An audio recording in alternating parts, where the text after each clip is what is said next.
Hello students, welcome to economics వాళ్ళ.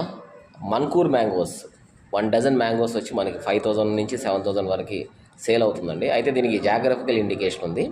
మనకి ఇది గోవాలో ఎక్కువ పండిస్తారండి. అయితే ఇక్కడ మనకి ఫిబ్రవరి నుంచి మార్చి వరకు వెరీ లిమిటెడ్ సప్లై ఉండడం వల్ల మనకి ఇది ప్రైస్ రేంజ్ ఈ రేంజ్లో ఉంటుంది. జనరల్గా వన్స్ సప్లై మనకి మార్కెట్లోకి వచ్చిన తర్వాత జనరల్ నార్మల్ రేట్స్లోకి వస్తాయి. అయితే ఇది మనకి 1710లో డ్యూరింగ్ పోర్చుగీస్ టైమ్స్లో, పోర్చుగీస్ ఇండియాలో ఉన్నప్పుడు ఆ టైంలో దీన్ని కల్టివేట్ చేయడం స్టార్ట్ చేశారు.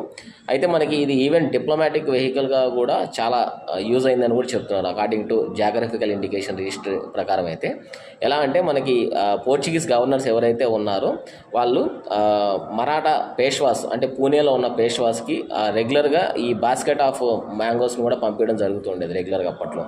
బట్ లేటర్ ఏం చేశారంటే ఈ ప్రైవేట్ ట్రేడర్స్ ఎవరైతే ఈ మ్యాంగో ట్రేడ్ చేస్తున్నారో వాళ్ళ మీద రెస్ట్రిక్ట్ చేసేదానికి ఈ సప్లై అనేది వెరీ లిమిటెడ్ చేశారు.